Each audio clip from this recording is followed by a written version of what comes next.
You're marching forward inexorably, marching to your doom. Do a job like this, it's fun. It's just like a big tea party. I've just been asked to be a lot of worms. Awful noise I made. I have screamed loud, soft, high, low, backwards, raucously, shrilly. In fact, it's amazing that I've got a voice at all. I've never thought of being in Doctor Who in the past, but I was really excited when the phone call came, and I immediately said, oh yes, especially playing the ultimate evil. Why did you only invade a tiny bit of Lancashire? Our ambition is greater than that. Well, you mean Nottinghamshire? This is close to the most bizarre role I've ever taken, really. The first draft of the script that I was sent had me as goo-like, green goo, which can morph into various manifestations. And Wilson, the director, chatting to me just now, said, well, of course, you're going to be a lobster crossed with a jaguar. And I got very excited about that. I said, oh, I'd love to be the jaguar bit. My Oswald, he was such a lovely kitten. Grew up to be an awkward cat. Miss Matilda Pierce, who's an old bag lady who used to have 28 cats. Charmed.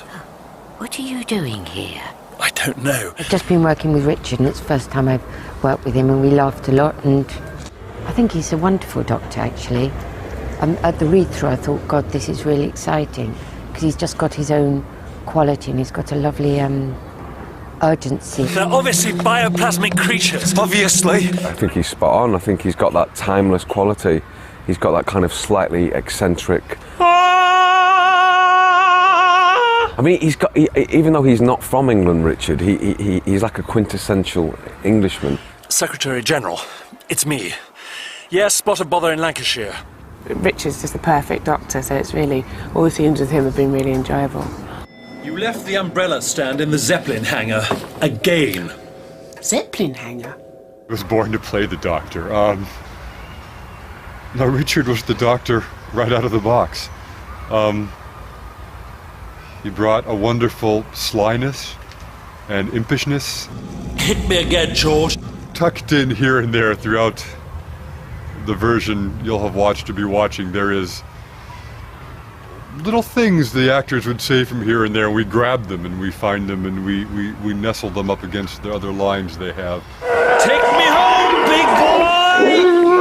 One of my daughters said, you know, Doctor Who is all the ego of an embryo, and whoever plays him, that is that individual. Everybody else has to react to that character. He's always one step ahead of everybody else, but ready to use everybody else's help and knowledge and assistance. You don't give my men orders, Doctor. Understand? I'm playing Alison, who becomes Doctor Who's sidekick.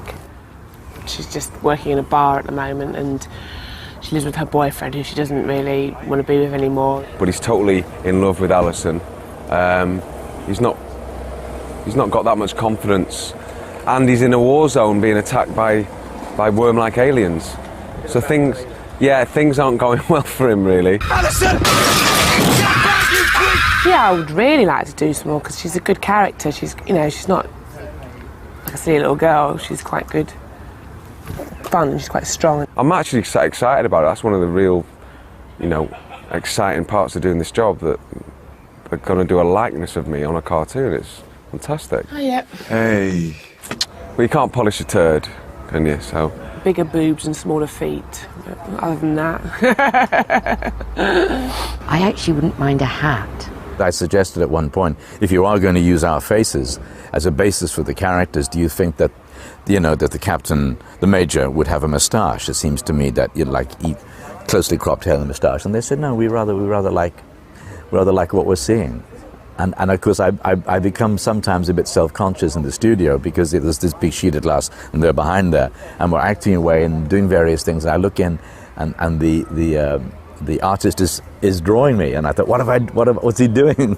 What have I just done? Regret to say it, Doctor, but we have to bomb these people. There's always a military commander who seems to be in direct opposition to Doctor Who's eccentricities and brilliance, and that's the role that I play.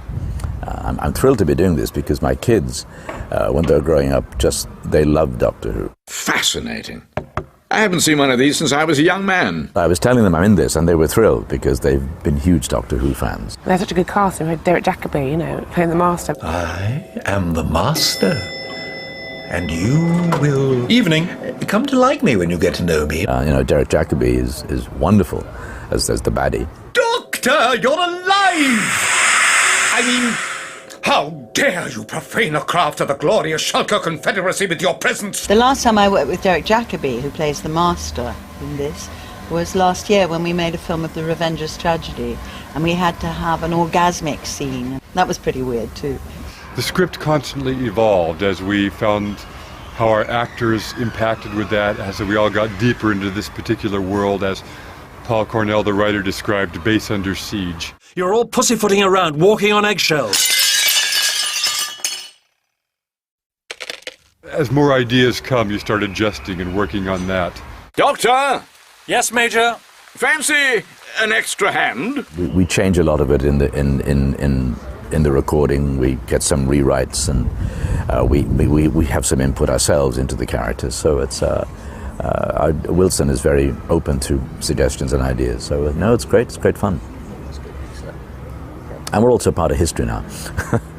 Could imagine it would go on because Rich is such a good Doctor Who. Come to the cabaret. But it's got a peculiar eccentricity about it, which I think we can all identify with as English folk. And there should be unanswered questions about what will happen next once the TARDIS doors close behind him. What will happen? Who has he gone off with? What will the nature of their relationship be? Is the Master more adjusted to the Doctor? Yes, there should always be those extra questions. It's going to be fun to see how it turns out. Good luck, Doctor. And Godspeed.